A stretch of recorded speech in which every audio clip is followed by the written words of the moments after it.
Alrighty, happy Wednesday, everyone. How's everyone doing? I would love to know, first off, who's here watching us today. If you're watching us from LinkedIn, I can read your messages and I can reply to you here on the live stream. I just won't be able to reply via the chat right now, but I will log on to my LinkedIn profile and I will be doing that throughout the event. If this is your first time here, welcome. This is our Wonder Wednesday, a recurring weekly event at Floxies community.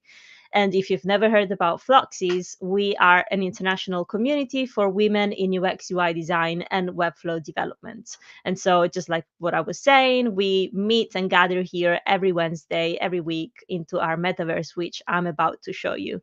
And we invite very experts and insightful speakers from the design and the Webflow development space because we find that not only we get to have an immersive experience when they come into our metaverse, but obviously we also get to learn from and by doing, which is my favorite way of learning things. So without further ado, let me get into the metaverse so that I can show you. This is where we meet every Wednesday and where we broadcast our live streams from. So let's get into it. And as soon as I'm gonna join the auditorium, which you can barely see now, we're gonna officially enter the event.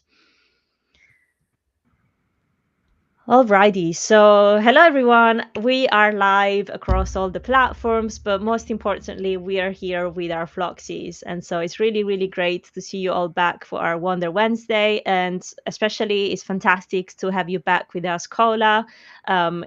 How are you today? I'm doing great. I'm looking forward to the long weekend here in the States.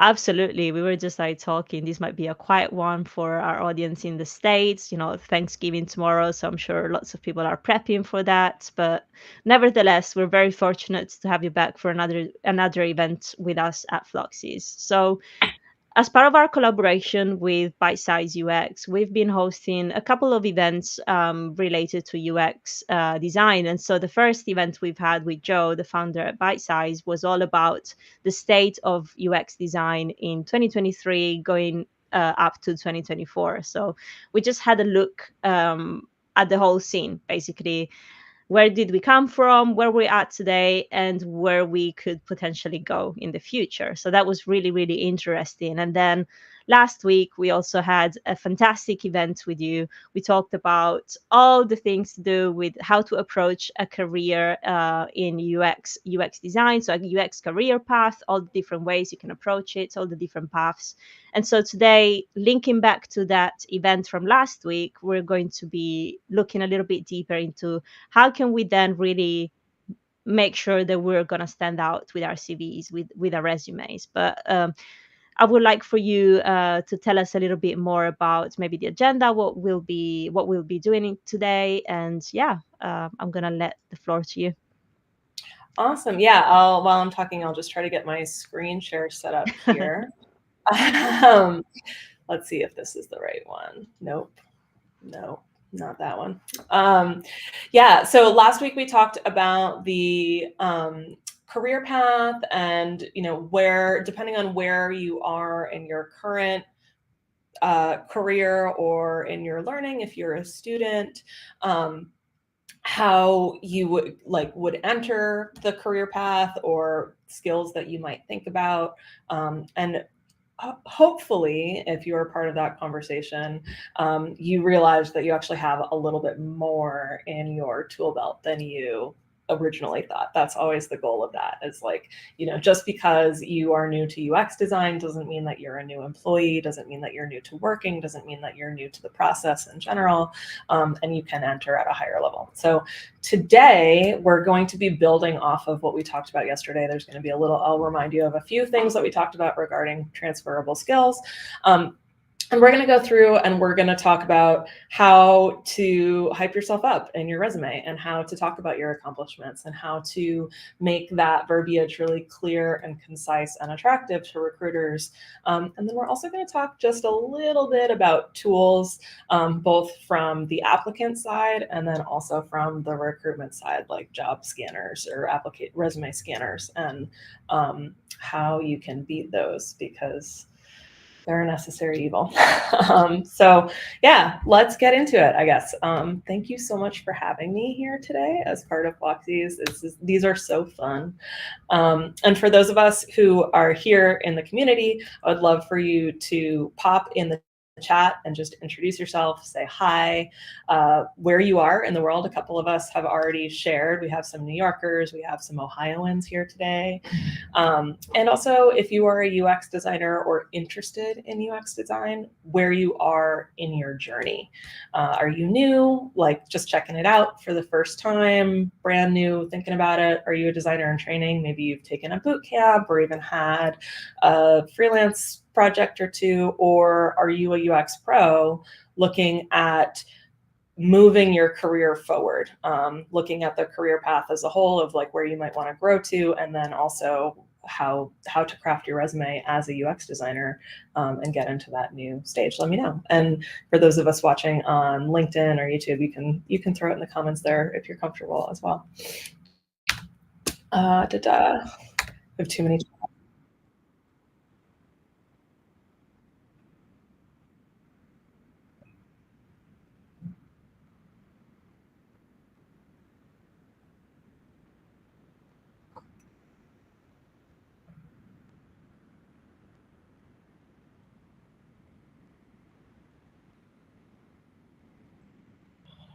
Honestly, yeah, we have people from all over. Oh, cool. Okay. So I also just want to take a second to acknowledge as we come together that life is complicated and there's a lot going on in the world right now. And I just want to acknowledge what's happening for you in your life. Like it may have been difficult to get here today. You might be feeling distracted and like that's okay. This session is recorded, it's streamed live, and then it'll be on YouTube later. So if for any reason you can't be present with this content, I encourage you to put yourself first and come back to this when you have space for it. And so take a deep breath. If you are here in the Floxies community, I would love for you to just put your camera on for a quick second, even if you're not going to leave it on the whole time. And we're going to do something called screen confetti, which I learned very recently and I'm obsessed with. We're going to just put our fingers up on the screen like this and just wave and say, hey, and like we're all here having a live event together in this age, just like the Gather community in this age of digital meetings. It can be hard to remember that this is like a live session. So we're all here, we're all human. And let's get to it. So welcome, my name is Cola. I am an educator at Bite Size UX, guest here at Floxies today. And I'm also a lead UX design consultant. I run my own consulting business. And I've worked across desktop, mobile, web app, and software, as well as in different business sizes as well. And we're going to actually talk in depth about this today, from enterprise level and Fortune 500, Big Four, to lifestyle brands, and then also smaller startups. So I have like a really diverse breadth of knowledge. I've been consulting for a long time, and I really love having all those different experiences and knowing a little bit more about how all of these different kinds of teams work. And then I've also been a long-time Bite Size member. I was part of the original crew that was doing these, what is now Bite Size workshops as extra credit classes in Joe's General Assembly class. And when he asked me to come on and teach, I was like so honored, especially for my fellow career transitioners. I'm a career transitioner. I started in graphic design. And so I have a special affinity for those of us that are in a possibly close or even really divergent career, and are trying to break into UX design and are just feeling like it's very hard to translate that past experience, even though you have it. So special shout out to you. So as I mentioned at the beginning, we're going to be talking about our resumes today. So together we're going to talk about, we're actually going to work specifically with your own experience. So as we're going through, make sure that you're thinking about your own past experience. Do pull up a little something to write with. That can be a Google Doc, or if you prefer pen and paper, go ahead and grab that. We're going to do a couple kind of self-reflection and exploration activities, and writing it down will be key for you to be doing this work going forward. This is a mini version of our resume writing workshop that we have at Bite Size. So some of our activities are going to move kind of fast, but there is a fuller class, a 2-hour class to work on this. If you are interested, you're more than welcome to join us. So today we're going to tailor your resume and your job search. We're going to think about what this means to you specifically. We're going to talk about what tailoring actually means. I'm sure you've heard that on social media and from recruiters. If you have to have tailored resumes, we're going to define that and take steps to do it. And then we're also going to identify your unique transferable skills. This is an activity that we're building off of from our workshop last time. So if you were with us last week, you'll be a little bit ahead of the game already because you'll have that list of transferable skills we developed then. And then we're also going to translate your past experience into a strong resume structure. This is one of the things. There are lots of schools of thought on resume writing and resume structure. But one of the things that's really important is to make sure that we're surfacing factual but impressive aspects of our past experience and showing that growth that we've achieved throughout our career. And so we're going to do that together. So it's a lot, jam-packed hour. Hopefully we get to all of it. To get the most out of this, as I said, everything's recorded. Please keep your chat open and active. We're going to be doing a lot of like Q&A in the chat and sharing out what we're working on in the chat. And as I said, cameras are encouraged, but certainly not required. It's great to see you all in like the physical gather space. Your avatars are wonderful. And if you're present with us, you're welcome to join. Oh my gosh.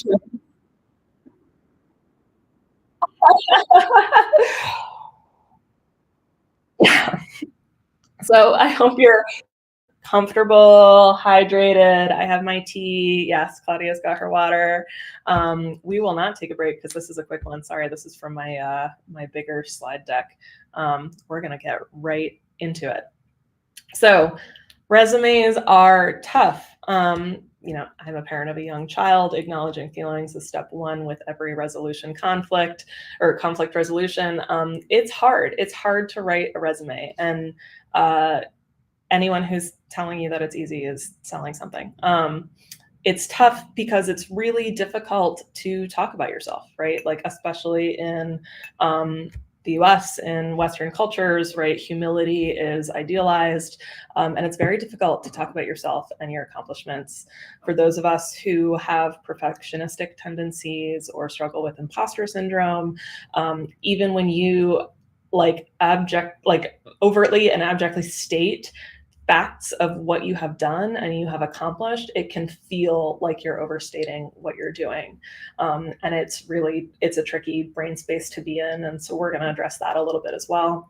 As I mentioned, resume scanner algorithms are a necessary evil. I get a question every single time I teach this of like, why do recruiters use them if they just dump so many good candidates so often? And we know they're so flawed. And the answer is because there are thousands and thousands and thousands of applicants. They have to use them. A real person cannot do a quality analysis of that many resumes. They need to narrow it down, or they would just, get fatigued and dump half of them randomly. So it's better than getting tired and giving up and dumping half of it, but it's still not perfect. So we're going to talk about some of the flaws with resume scanner algorithms and how we can work with that. And then there's also this sense of like, especially for creatives and people who make physical things in the world, whether that's like a digital physical thing like an app or even like my mechanical engineer friends, right? Like physical things, to write it down in just one sentence can feel really underwhelming, right? It feels like you're not representing your work at all, and there's so much that you want to include that's not here. And so I'll talk about this a lot throughout. Reminder, resume is just one part of the suite that is your personal brand, that includes your portfolio. So don't feel like you have to jam it all into your resume. We're going to talk about what is top line and what's important to include. But the rest of it can go in your portfolio, can go in your bio. And at Bite Size, we also have classes around portfolio development. I'll talk about that at the end, but we have a full day workshop coming up for developing your UX portfolio. Not this Friday, but the following Friday. This Friday is a holiday in the United States. And we also have some bio writing classes coming up as well. So if you want to get more into that with us, you will be welcome, and I will share links at the end as well. Some key aspects for your resume. I talked about tailoring. So tailoring is, there are people who will tell you that you need to tailor every single resume that you send out to the job that you are applying to. I would say that's a technique that we can hold for like 1 or 2 dream jobs. Like if you come across a job and you're like, oh my gosh, yes, this is all of the things that I want in my job, in my career, in my next steps. Yeah, you might want to invest extra time in tailoring that resume to that specific job description. But on the whole, if we're deep in our job search, we're applying to a lot of jobs across probably a variety of different subfields. And I'll talk about the subfields of UX design coming up. What is more realistic is tailoring to those subfields. So if you're looking at UI design and systems design, highlighting those skills versus UXR, right? Highlighting research skills versus if you're looking at a more management position, then you want to be talking about your ability to evangelize your work, coordinate stakeholders, coordinate teams, develop timelines, and keep everyone going, right? They're different skill sets. They're all important for UX design, but you want to be highlighting different things depending on the subfield in which you're applying. And then you will have that resume that's able to be used for multiple job applications, but is more specific in that subfield. We also want to clearly articulate our accomplishments and impact. Especially for us imposter syndrome struggling folks, and I am including myself thoroughly in that group, it can be very, very hard to be direct and say, I did this thing and it had this impact. That can be very, very difficult to just write down. So I have a structure for you, and I'll share it towards the end, but we want to clearly articulate our accomplishment, the thing that we did, and our impact. This is not a job description. It's your resume. It should talk about the things that you actually did, not the things that you are designated, assigned, tasked to do generally. And then we want to also highlight our past experience, skills, and journey, right? If you are newer to the working community, you've just graduated from school, your education is going to be higher on your resume. You'll probably put that at the top, and then internships and community efforts that you've been involved in will be underneath that. If you've been in the working world for a year or more, your education is going to be at the bottom, and you're going to be talking more about your professional development and what you've done. And if you've been in the working field for 5 or more years and you've had more than 3 jobs, you want to be paying attention to how old those older jobs are, right? Like you don't need to list every single job you've ever had. If you are a senior director, you should not be talking about your internship in college, right? Like at some point, some stuff needs to phase out. I see your hand is raised, Claudia.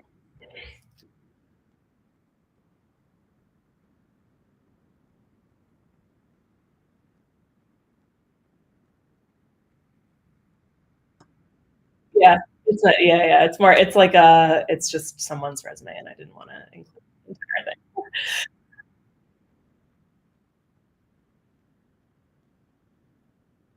Okay, not meant to read it. No, it's mostly a graphic. And is my connection okay? While you were raising your hand, I got a little warning that my connection was bad. Are we?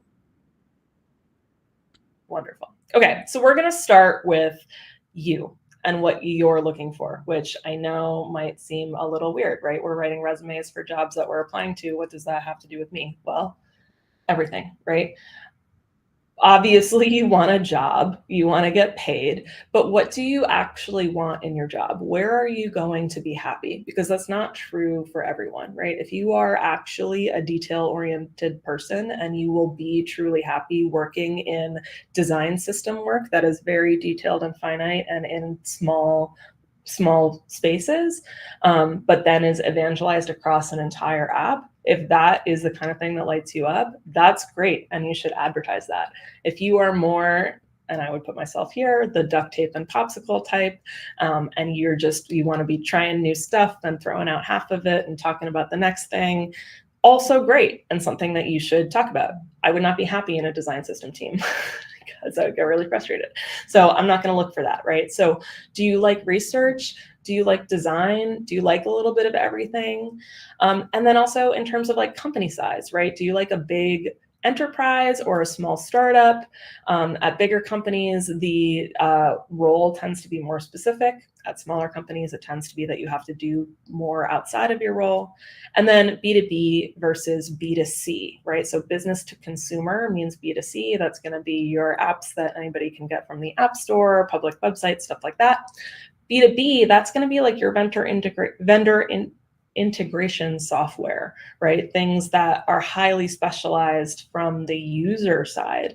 And that creates a whole new world of really interesting options and unique challenges when you have a highly educated audience that's perhaps small, right? So are there particular sectors that you're interested in? Fashion, entertainment, hospitality, travel, right? What is interesting to you? And importantly, you can want more than one of those things. That's why we tailor resumes, right? If you are like, oh, I would love to work at a big enterprise company doing all of this stuff, but I would also want to apply to some small startups, those are going to highlight different skills. And so you'll have different resumes, and that's okay. That's why we do that. So it's okay to want multiple things. And doing this work, we're going to free write it right now. Doing this work will keep you energized and excited throughout your search. You can come back to this and remind yourself of like what your ideal job is like. So we're going to take 2 minutes. I'm going to put 2 minutes on my little clock timer here.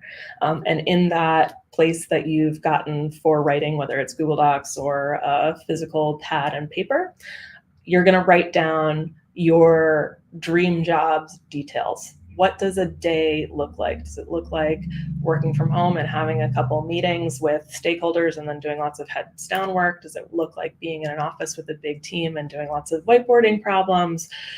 Do you like research? Do you like design? What does your day look like? And what sectors are you interested in? What company size are you interested in? Everybody ready? Normally I can see like everyone and they give me a little thumbs up. I'm going to just trust that you're ready. Oh, wonderful. Okie dokie. Beautiful. Yay, thumbs up. Okay, I can see it. Okay, cool. So we're gonna do a quick, oh, you can't see my timer though. I'll play some music so you know that we're still on time. And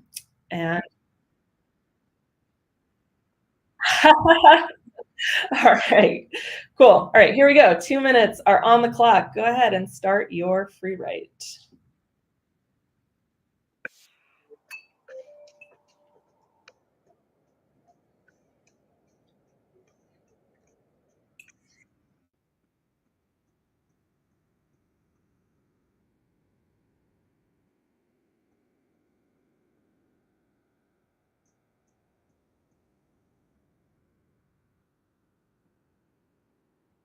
Oh, you can't? Oh, it is in another tab. Mm.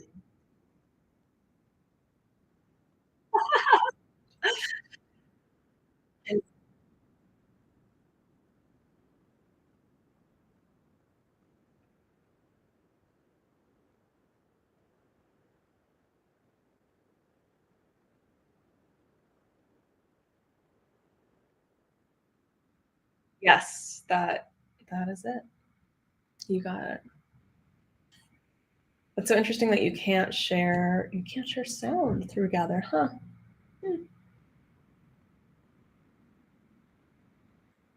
Got it.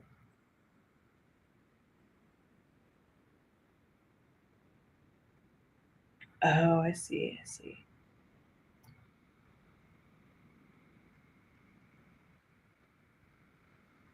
All right.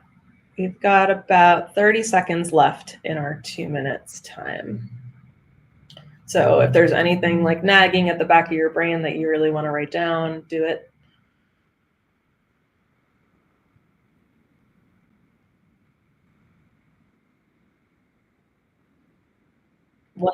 1000%.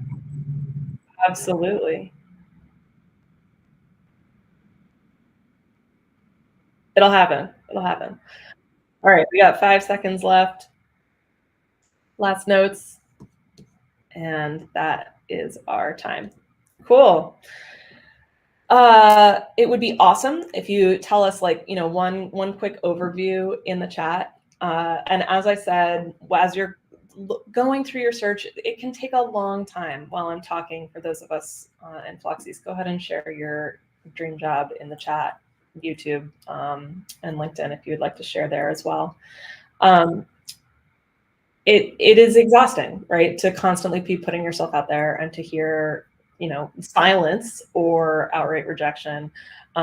It's exhausting. So coming back to this and reminding yourself of what it is that you are looking for and that you are making choices, not just the companies, is, first of all, really empowering, and secondly, really energizing. So I encourage you to, like, keep this in place where you're going to see it regularly, and you can build off of it.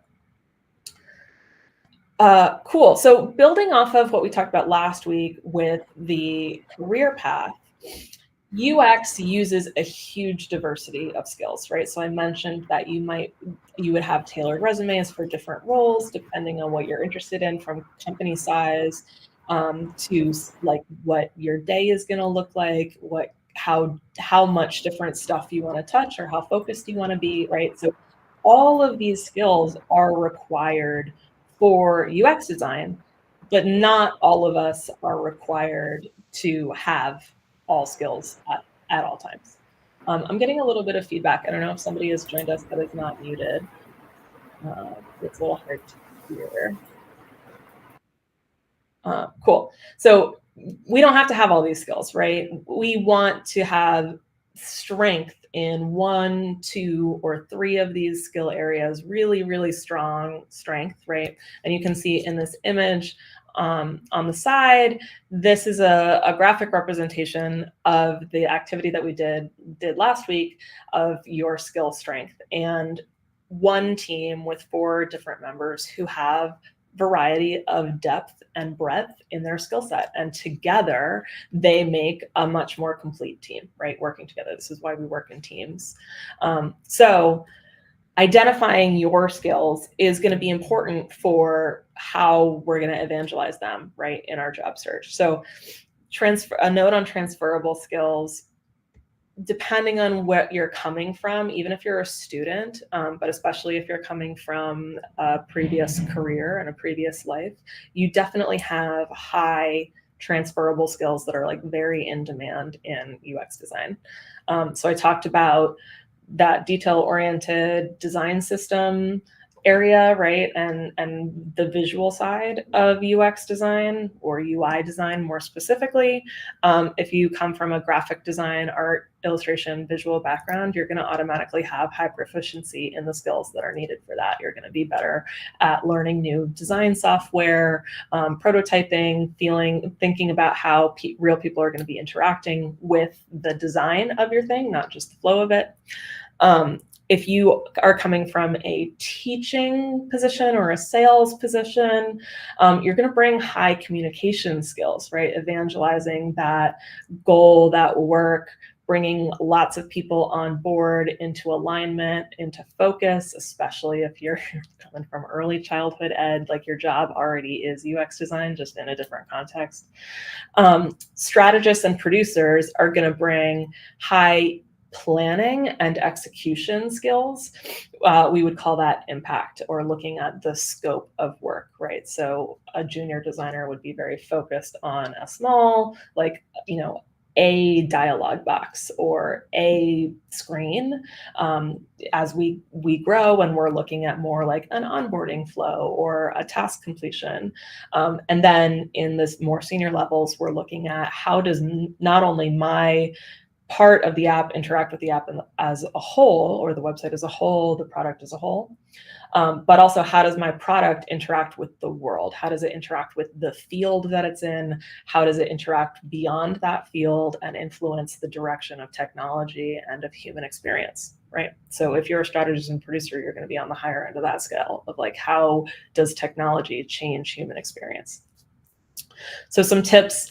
Again, your resume is not a job description. It is about what you have done. So we're going to focus on the functions of our role, right? Like, I communicated across my entire organization in order to get an initiative done, right? Those are the kinds of things that we want to be talking about versus I work in sales, right? So we're going to take another 2 minutes to identify your unique transferable skills. And actually, we're running a little behind. I'm going to drop this down to 1 minute. You're just going to like flash brainstorm some unique transferable skills. I will put the previous slide up with the whole list of skills there so that you can see it. You don't have to like think about it. But give me a little thumbs up when you've got your pad of paper or your document. You can use emojis in the chat to let me know. Wonderful. I'm seeing some thumbs. All right, here we go. I'll go back to this list. Excellent. And I'll put on a 1 minute timer. It's going to be rapid fire. 1 minute on the clock. What resonates with your skills here? I'm so sorry I can't show like the dead silences. Ooh. There you go.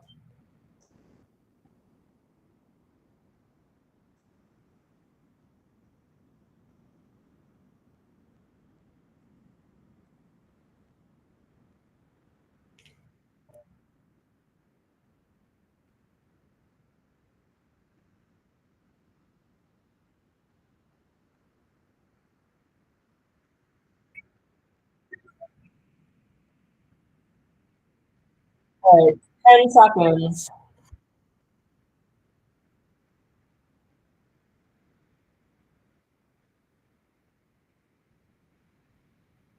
5 seconds. Last skills. Write them down. All right, and that's our time. Nice.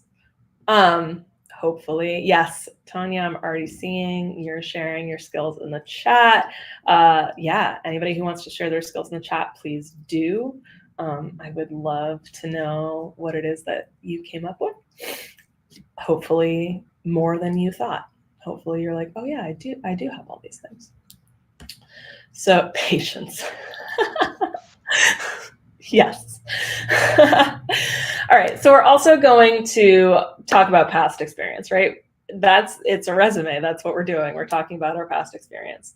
And especially for my career transitioners and my students, you may feel like your past experience is a weakness, but it's actually a strength, right? UX design is made up of people who've had previous lives. There are very few people who have graduated straight from an educational program in UX design and gone into the field. It's just not that mature. So work experience of any kind, even if it's outside of UX design, even if it's outside of like corporate environment, matters more than ever and is incredibly valuable in this field. As I mentioned, we're going to keep it factual, but also be clear about what it is that we've done. So it can really help to strip down to the bare facts of your position. Like, what is it that you did, right? Like, what was the communication size? Was it a team? Was it to the executive suite? Was it to stakeholders? Was it to customers, right? Who were you working with? Did you coordinate initiatives? Like, what are the things that you actually did? But we're going to think about it from that perspective of that impact, rather than, like I said, your job description of what you're tasked to do. So the template, I do have a template to share with you of how you can frame this sentence so that it is as impactful as possible. So you're going to take your most recent past experience, and we're going to translate it into this structure: accomplishment, measurement, method. We're going to do another 2-minute activity. I wanted to give you a little more time on this, which is why I cut down the last one. So we're going to take another 2 minutes, and we're going to write this out. I accomplished a thing. by whatever that measurement is, by X% in certain timeline, through communicating across my whole organization and getting everybody on board, through getting lots of feedback from customers and analyzing it, through whatever it is that you're doing, and give it a stab, and then we'll run through some examples and I'll answer some. I'm sure you have what if questions. Give it a stab for 2 minutes. Maybe Claudia can put on some lo-fi for us again. I'm going to put another 2 minutes on the clock. Give me some thumbs when you're ready to go. Yeah, I mean it's tinny, but yeah, we can hear it. All right, awesome. 2 minutes are on the clock. Accomplishment, measurement, method. What did you do? By what measurement? Through what techniques?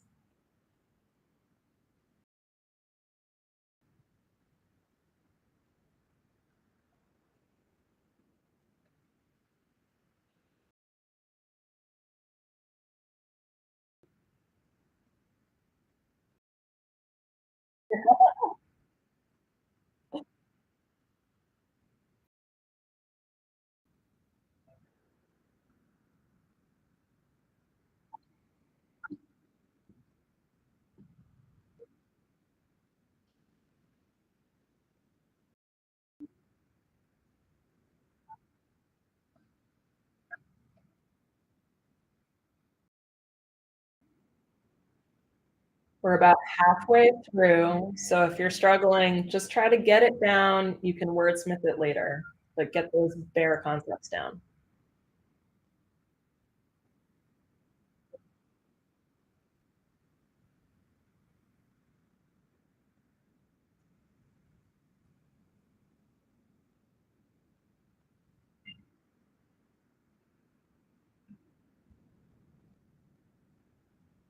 30 seconds left. Quick notes are okay.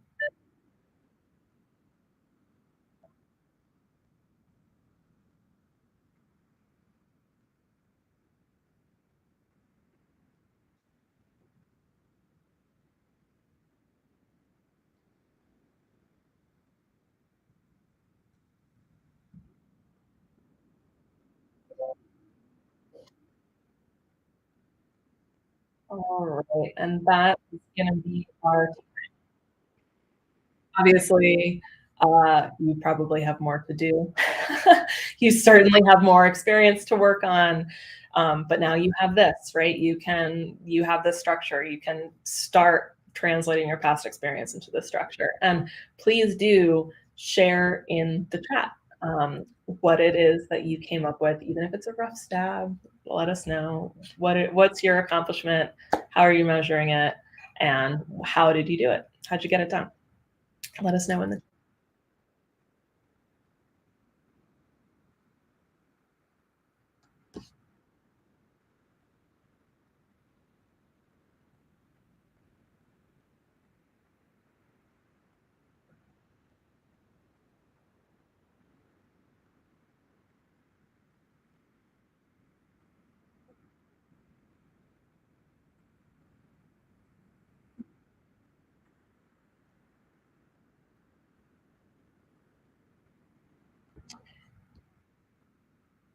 Yeah, I will. So Ashley says, I answered customer inquiries about their student loan applications by finding information existing. Oops, chat is going on Excel spreadsheets for documentation, as well as I conducted 5 user interviews by setting up meetings in Microsoft Teams to get base knowledge. As more people are sharing in the chat, it jumps to get a base knowledge of the debt sale platform. These are awesome past accomplishments. And Elizabeth says, I accomplished higher user performance by advocating for the users through surveys and interviews about their future success. Fantastic. Elizabeth, I'm going to encourage you, if at all possible, to define higher if you can get any metrics. And we're going to talk about the different ways that you can find metrics for that kind of information right now, actually. So I have my own examples, right, of people from different areas in working life. And you'll see that by putting it in this structure, that accomplishment first, you've immediately communicated what you're capable of doing, right? And then you're backing it up with these awesome receipts on how much and how, right? So as a customer service rep, I owned user feedback, conducted effective research, prioritized the top 3% of UX problems to address, and deployed through effective communication, right? So not only did you get the thing done, it was important and impactful, but you did it by in a core competency way, effective communication, right? You're not out there bullying all of your coworkers into doing it. This is an amazing example that I love from someone in our Bite Size community who worked as a catering captain. And when he initially shared his stab, it was cutting catering event prep time from 45 minutes to 13 minutes. And through a couple iterations in our full workshop, we got to translate that to, as a catering captain, I increased team efficiency by 300%. That's insane, right? 45 minutes to 13 minutes through development and implementation of clear team responsibilities, communication systems, and collaboration. So even if your past experience is not UX, this is an excellent example of how those transferable skills are really valuable. It doesn't matter that this person is a catering captain, right? You could replace that as a job with anything, and this would be hugely impressive that they're able to do this work, right? So what if I don't have metrics? What if the project wasn't completed? What if I worked on the maintenance of existing systems, not new initiatives? And for those people, I will tell you, common problem. Engineers have this problem all the time. Everybody who works in tech has this problem because there is a lot of stuff out there that just needs to continue working. Not everything is, blue sky, SpaceX stuff, right? So what if I don't have metrics? Use a range if you can estimate. And then also you can showcase your impact without metrics and use results if possible, right? So if you repaired a critical relationship with a key client, then it results in a bid win. That is a metric, right? That is a measurement. You resulted in a bid win. You got work there. If you can come away with a bid win that then has a dollar amount associated with that, like a $1 million project win, awesome, amazing, right? So if you can, be creative about where you're pulling your measurements from. What if the project wasn't completed? You still did the work, right? It's okay that the project wasn't completed. I have had very high profile clients cancel contracts on me very close to launch. It happens to all of us. Those things are still on my resume. That work is still in my portfolio. I did it.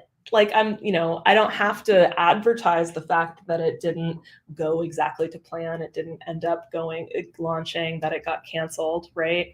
I still got paid.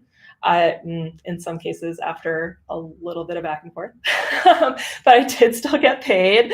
And I still did that work, right? It's still valuable. I still solved the problems. I still had to work with that team. Finished is not the only goal of this, right? So maybe I don't have the metrics and the next steps I would like to have, but I can still talk about the fact that I did that work and how I completed it. What if I worked on the maintenance of existing systems? Use the metrics of the system or the business. So I talk all the time that I worked on a very niche financial product that had $26 billion in assets under management. The rest of my work does not sound that impressive. It only had 4 users. It was a really small team, but that system was hugely impactful all by itself, just for existing, right? So that's the metric that I pull when I'm talking about that work and that work that I did, right? The impact doesn't have to come from your users, from how many, there's a good example of in finance startups, active users is often a metric that we want to talk about in tech and product, that we have lots of active users, meaning they're coming back and they're using the site. Specifically for like investment platforms and financial health websites, you actually want to have low active users. Like if people are coming and moving their money a lot, that's a bad thing. That means they're losing money, right? So that's not where you're going to pull your impressive measurement from. You're going to look at your assets under management, right? So it just depends on your industry and what it is you're doing. And that's okay. It's totally normal. Quick note on tools. Ashley, yeah, how people get those metrics is often they're publicly, just like it's public information because the product wants people to know, right? They're impressive. That's part of their own marketing. But you can also ask your marketing department, your superiors, your teammates, and anyone else that would have like completion rate on projects, what it is. So like if I've done a marketing website, then I'd go back to the director of marketing or someone who works in marketing to say, hey, how much increase in page view or in response are we getting now that we've launched the new website and over what time, right? That's how you get those metrics if you're able to reach out. If you're not able to reach out, look for public-facing metrics or estimate if you can based on what you do know. Okay, a quick note on tools before we start wrapping up. Tools that can help you beat the scanners. So resume scanners are a necessary evil on the hiring manager side. But that means that there are certain weirdnesses with how we get past them, right? And that can be tough when we're ultimately trying to create a document that is readable by a person, right? It's grammatically correct and narrative and makes sense. So JobScan has a freemium model. If you know of any other tools that you love, please share them with this community. Drop them. These are just two that I'm going to talk about, but drop them in the chat. Share with us what your favorite resume tools are out there, and bonus points if they're free or have freemium. JobScan has a freemium model. I believe it is time-based. So let's say you tailor 3 resumes and then you start your like week of free JobScan. You can do all 3 resumes with JobScan in that time. So it's not number of resumes based, it's time-based. And JobScan uses AI to look at job descriptions and then look at your resumes and make recommendations on how you can improve your resume to be more tailored to that job description. Yes, I'm seeing some recommendations in the chat. That's awesome. I don't know Teal or Simplify. ChatGPT, everyone's all about it right now. There's lots of exciting business news. I feel so old this week because every single time something's going on, we're like, oh, the board is doing what? So ChatGPT can help you summarize. If you have lots of you have 10 years in a previous job, in one job, and you've done a ton in that time, it can be really hard to summarize all those notes that you have and like pull out themes and stuff. ChatGPT is a good tool for that. It does a really good job with that blank page phenomenon and like, how do I even start? You do have to be a strong editor, right? Don't let ChatGPT tell you what's right. You are the person who knows what's right. And it can also, if you're coming from like, a food service background or a hospitality background, it can help you translate that into a more corporate structure, right? And more corporate jargon. I would not advise you to like try to fill your resume with jargon. I don't think that's a winning strategy, but make it more familiar in that way that we speak in the corporate environment. All right, so when you put them all together, some key takeaways that I hope that you are going to come away with today is that you should tailor your resume. You don't need to do it for every single job. Keep it more sub-industry focused. Clearly articulate your accomplishments and impact. You can use that structure, and I would encourage you to use that structure and play with that structure that I shared of accomplishment measurement method. And then also highlight your past experience, skills, and journey. You have growth. It is good for you to show that growth. Don't show too much. Like I said, if you're a senior director, don't be sharing your internship, but do show that you have grown, right? That you have developed. And particularly if you've had promotions within within companies and grown your responsibilities, that's worth sharing as well. Some tips on the job search in general. Don't spray and pray, right? Part of tailoring resumes is so that you are actually applying to a specific job, right, or a specific industry. Just doing, rapid fire LinkedIn apply with a general resume is probably not going to get you very far. I don't know anyone who's actually gotten a job that way. Most jobs come from connections, whether that is people that you already know or cold connections. So in connecting with people, definitely reach out to your own network and see what's available, or someone can introduce you to somebody. But also for a job that you're interested in, right? Go to the hiring manager or that company website and find a senior designer, a director, someone who works in the field that you're trying to apply to, and just message them on LinkedIn and say, hey, I see that your company is hiring. I would love to talk to you about what it's like to work there and what your team is like and if you like it. Lots and lots and lots of companies have financial incentives to employees who refer quality candidates that are ultimately hired, right? So my last company that I worked for, someone else had $1,000 like bounty bonus if I referred somebody who was ultimately hired and stayed with the company for at least 3 months. That's a pretty good incentive for me to respond to those LinkedIn messages, right? So you are not putting them out. You are not asking for too much, right? You may be helping them out as well. And then also apply for stretch jobs, especially Floxies is a women-focused community. We don't apply for things that we are absolutely qualified for, right? There is so much research saying that women will wait until they have 100% of the qualifications to apply for a job, whereas for men, it's more in the like 60 to 70% range. That's okay. Like the worst they can say is no. Apply.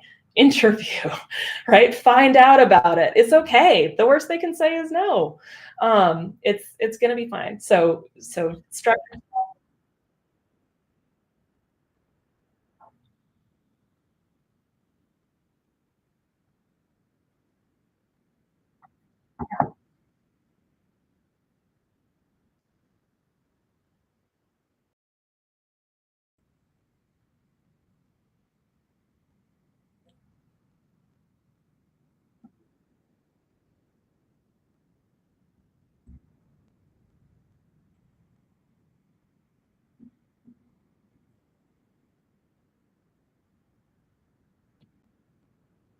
Yeah.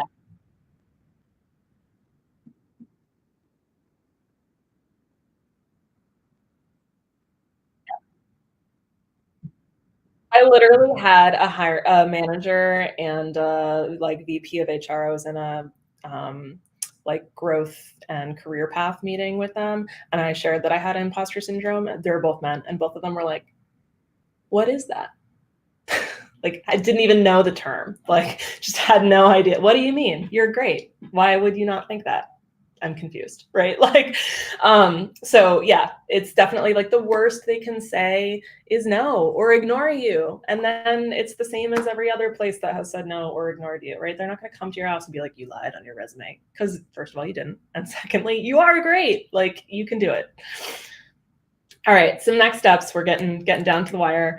I want to make sure that you set a number of outreaches that you'll do per week, right? So especially Tonya, I'm seeing you saying in the chat that you struggle with networking, you're an introvert. Keep that goal small.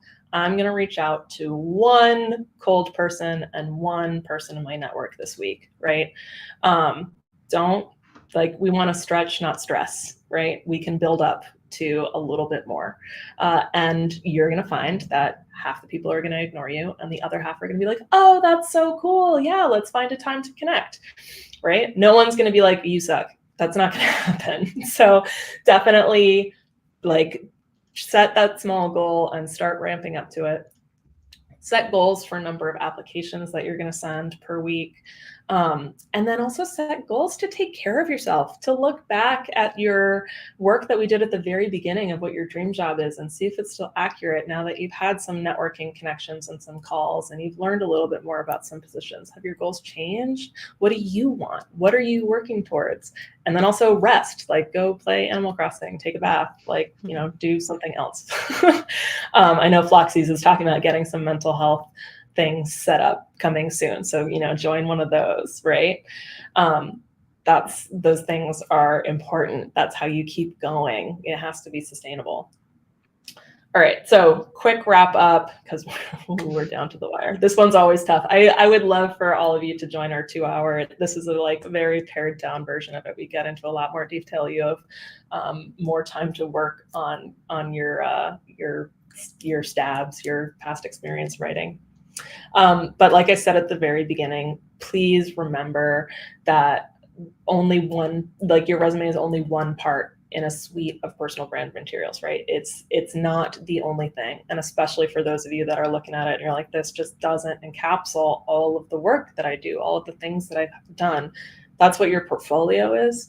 And for those who are looking at it like, this doesn't show my growth in the way that I want it to, it seems flat, it doesn't talk about where I want to go, we can jazz up your resume a little bit, but also that's what your bio is for. And writing a really compelling bio for your social media presence and for your portfolio website that talks about where it is that you want to go is important, right? It's not something to be ignored. And if you want to do those things with bite size, we have actually free office hours on bio writing coming up, and we have a full day portfolio workshop coming up as well. So if you enjoyed this workshop, especially if you're pursuing a career in UX design and you want to develop your skills, get real world experience with real world projects and real world constraints, we would love to have you at Bite Size and part of the Bite Size community. This partnership with Floxies is so valuable to us, and it's such a quality community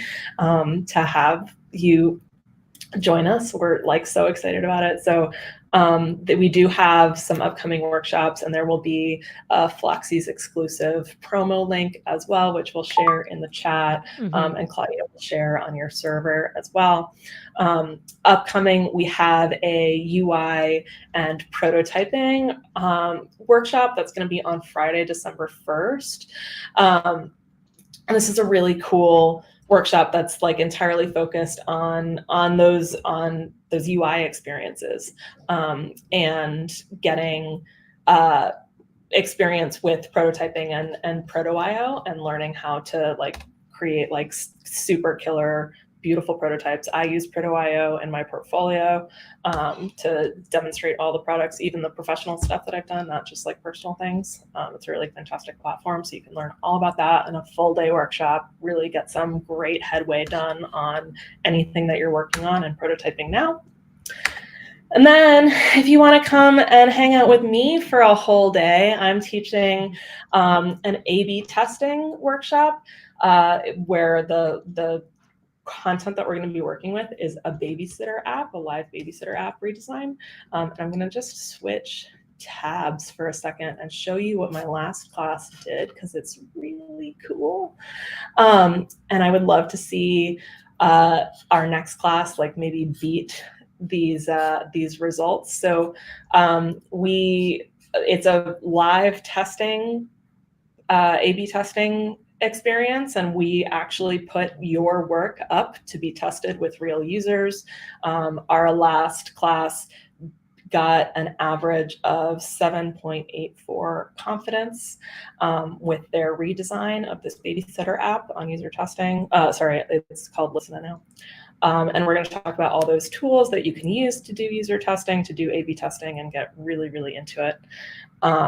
So if you come and join this class with me on Saturday, December 2nd for the full day, I would love to see if we can beat that almost 8 confidence and see if we can do a little bit better than our last class. That's it. Awesome. That's our time today. It is very much our time today. I wonder, are you okay with just like staying maybe an extra 5 minutes to see if because we usually have a Q&A at the end, and I know that we're at time, but I would love No, to it's see. that was a packed one.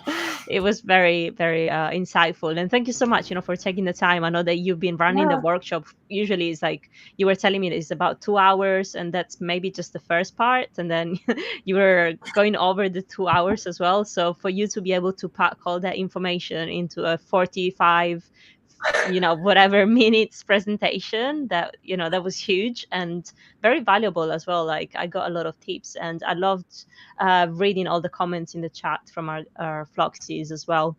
So, girls here in the community, obviously I prioritize our members first. Do you have any questions? And if you do, you can use the emoji. There's a white hand right at the bottom of your gather screen where that allows you to raise your hand, and then we'll call out your name if you do have any questions. Tonya, let's go with Tonya first. Hi. So my question is with the graphic, and I've heard so many different opinions on this. So with a graphic design background or a creative background prior to UX, do you feel like the resume structure should be like creative or can it just be like a plain Jane to be ready for ATS and all that good stuff? Or do you feel like it has to have like all that extra element to it? Totally. It's a really, really good question. My resume is not a like Word template. It is a custom design that I did. However, it is very clean and simple and clear. And I do have a plain text version that I have available that I'm comfortable with the design of, that is like more easily scannable, that I can copy and paste for those open form field instances, right? So again, with the tailoring, right, you might want to have multiple versions. The thing that I would say definitively, do not put graphics on your resume. Do not go crazy with colors. Do not put anything that is going to distract from the content of your resume. It should be, as a graphic designer, great design is invisible, right? And this absolutely applies to your resume. It should be clean. It should be easy to read. It should be easy to focus on your experience and your work. It does not need to be a art piece in and of itself. Brilliant. Tonya, I hope that answers your question. That was great. Thank you. Thank you. Thank you for asking questions. I feel like that's also part of how we grow. Just the more questions you ask, it's a learning opportunity for everyone. And it's a fantastic question, right? Lots of people feel like, oh, my resume should be fancy to make it stand out. No, exactly. Okay. And I can see from the YouTube comments as well, like people are saying interesting. People have mentioned to add your personality onto your resume by adding in icons or colors, for example. So if you want to, so for as far as colors, I have like a smidge of accent color on my own resume. I'm not saying like ban all color, but it shouldn't, don't put your entire resume in red.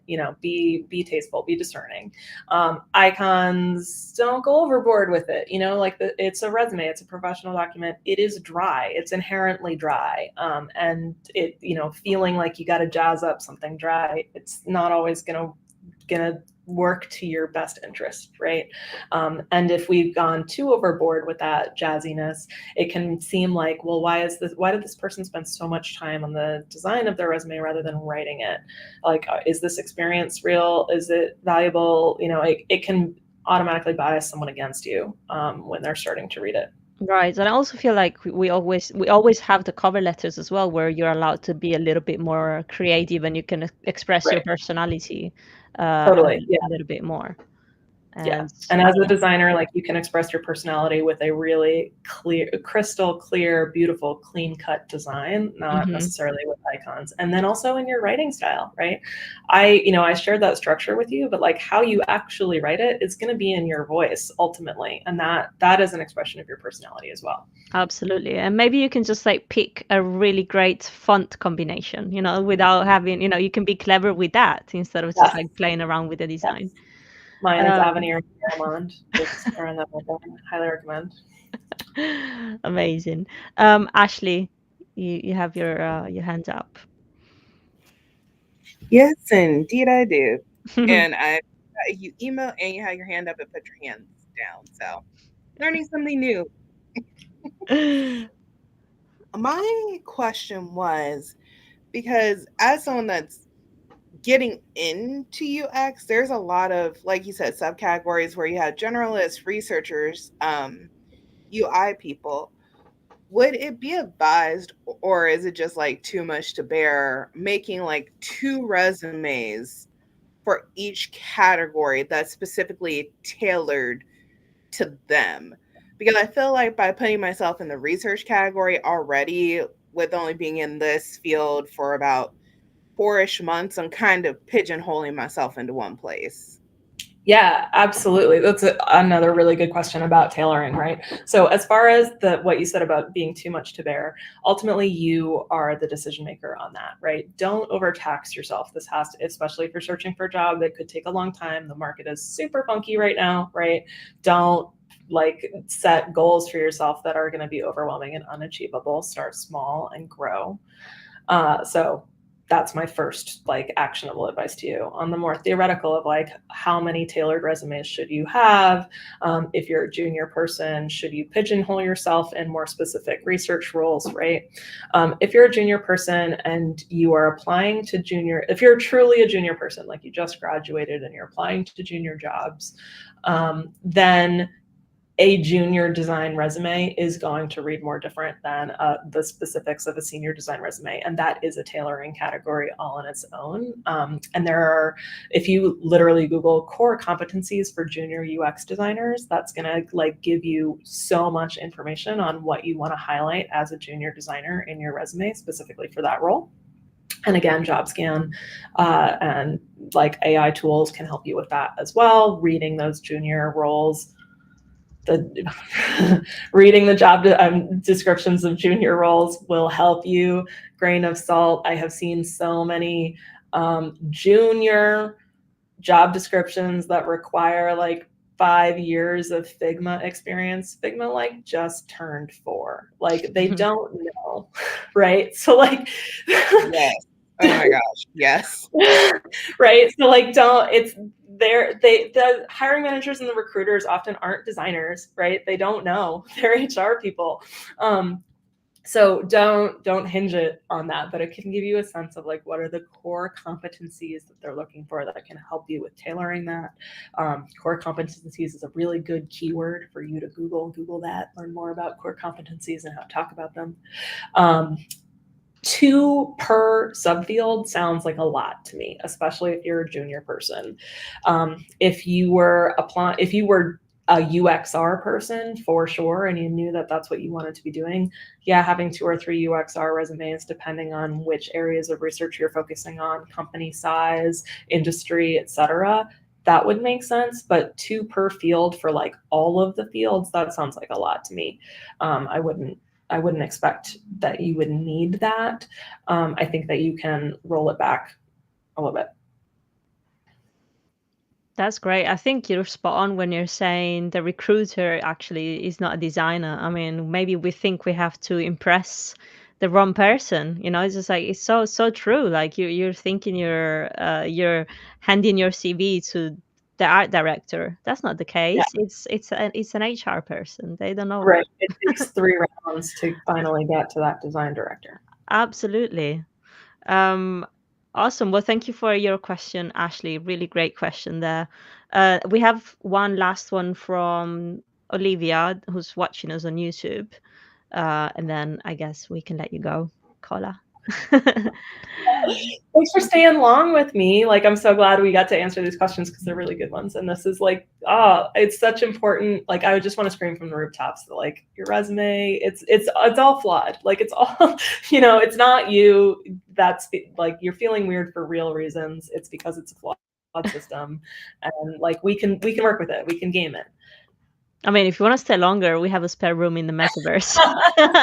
I'll put in a pixelated bed Come for to you. the 2 hour. Come to my 2 hour. Do this Come to longer with the me. exactly. Hang out more with Kola. Join the workshop. All right. The question from Olivia: when putting together a UX resume, is it better to stick to the ATS style, or is it better to be a little bit more creative to stand out? And I guess that's what we've been discussing, isn't it?